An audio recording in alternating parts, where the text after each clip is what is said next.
Vegetable മസാലക്കറിക്ക് വേണ്ട ingredients നമുക്ക് നോക്കിയാൽ കൂട്ടുകാരെ. ഇത് 4 തക്കാളി, പിന്നെ മുരിങ്ങയ്ക്ക. ഇത് 2 വലിയ മുരിങ്ങയ്ക്കാണ് എടുത്തിരിക്കുന്നത്. പിന്നെ 2 സവോള, പിന്നെ തേങ്ങാക്കൊത്ത്. ഇനി ഉണക്കത്തേങ്ങ. ഈ ഉണക്കത്തേങ്ങ ഇല്ലാത്തവർ പച്ചത്തേങ്ങയാണെങ്കിലും എടുത്താൽ മതി. പിന്നെ പച്ചമുളക്, 2 പച്ചമുളക്, പിന്നെ ഇഞ്ചി വെളുത്തുള്ളി പേസ്റ്റ്, കറുവപ്പട്ട, ഗ്രാമ്പൂ, പിന്നെ ഏലക്കയും കാഷ്യൂ നട്ട്. ഇത് നിങ്ങൾക്ക് ഓപ്ഷനലാണ്, കുറച്ചും കൂടെ ടേസ്റ്റിന് വേണ്ടിയിട്ടാണ്. മഞ്ഞൾപ്പൊടി, മുളക് പൊടിയും മല്ലിപ്പൊടിയും. ഇനി തക്കാളി ഇതിൽ കാണുന്ന പോലെ കുഞ്ഞു കുഞ്ഞതായിട്ട് അരിഞ്ഞെടുക്കാം. പിന്നെ അതുപോലെ തന്നെ സബോളയും പച്ചമുളകും കൂടെ ഒന്ന് അരിഞ്ഞെടുക്കാൻ കൂട്ടുകാരെ. ഇതിന് വേണ്ട മസാല നമുക്കൊന്ന് തയ്യാറാക്കി എടുത്താലോ.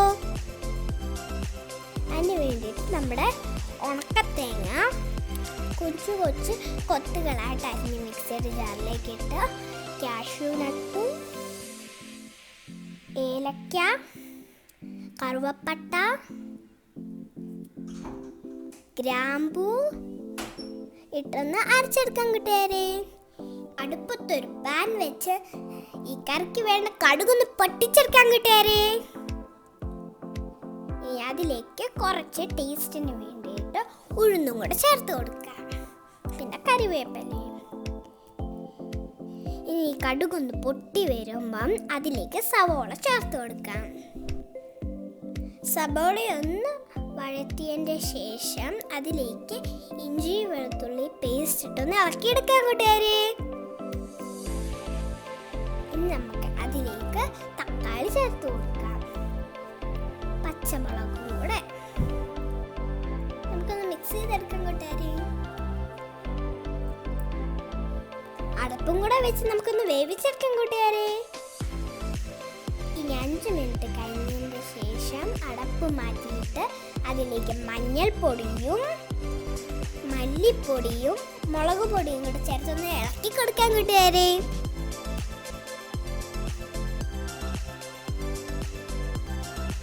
അതിലേക്ക് നമ്മൾ ഉണക്കത്തേങ്ങയും കാഷ്യൂ ഒക്കെ ഇട്ട് അരച്ചിട്ടില്ലേ, ആ മസാലയും കൂടെ ചേർത്തൊന്ന് മിക്സ് ചെയ്ത് കൊടുക്കാൻ കൂട്ടുകാരെ. ഇനി നിങ്ങളുടെ ടേസ്റ്റിനനുസരിച്ച് ഉപ്പ് കൂടെ ചേർത്ത് കൊടുക്കാം.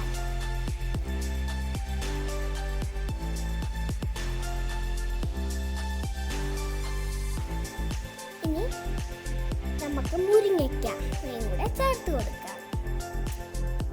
മുരിങ്ങയ്ക്ക നമുക്ക് അവസാനമായിട്ട് ചേർത്ത് കൊടുത്താൽ മതി കൂട്ടുകാരെ. എന്തുകൊണ്ടാണെന്നോ, ഇതൊന്ന് ആവി കയറുമ്പോൾ തന്നെ പെട്ടെന്ന് വെന്ത് കിട്ടും. അതിന് വേണ്ടിയിട്ട് ഒരു സ്വല്പം വെള്ളവും കൂടെ ഒഴിച്ച് തീ സിമ്മിലാക്കി അടപ്പിട്ട് അടച്ച് വെച്ചൊരു 10 മിനിറ്റും കൂടെ ആവി കയറ്റി എടുക്കാം.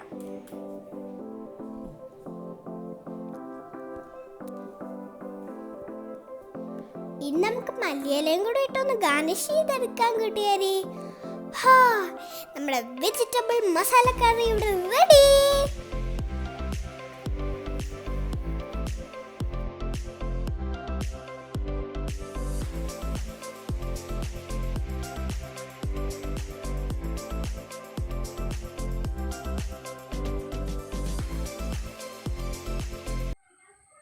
എല്ലാവരും വെജിറ്റബിൾ മസാല കറി കണ്ടല്ലോ. ഇത് ചോറിൻ്റെ കൂട്ടത്തിൽ മാത്രമല്ല, റൊട്ടിയുടെ കൂട്ടത്തിലും ചപ്പാത്തിയുടെ കൂട്ടത്തിലും എല്ലാം കഴിക്കാവുന്നതാണ്. നിങ്ങൾ ഇത് ഒന്നെങ്കിലും ട്രൈ ചെയ്ത് നോക്കണം കൂട്ടുകാരെ. ഇഷ്ടപ്പെട്ടാൽ ലൈക്ക് ചെയ്യുക, പിന്നെ ഫ്രണ്ട്സ് ആൻഡ് റിലേറ്റീവ്സിന് ഷെയർ ചെയ്യുക. പിന്നെ ആരെങ്കിലും എൻ്റെ ചാനൽ ആദ്യമായിട്ട് കാണുവാണെങ്കിൽ ഒന്ന് സബ്സ്ക്രൈബ് ബട്ടൺ ഞെക്കി ഓൾ ഓപ്ഷൻ ക്ലിക്ക് ചെയ്യാൻ മറക്കല്ലേ കൂട്ടുകാരെ. അടുത്തൊരു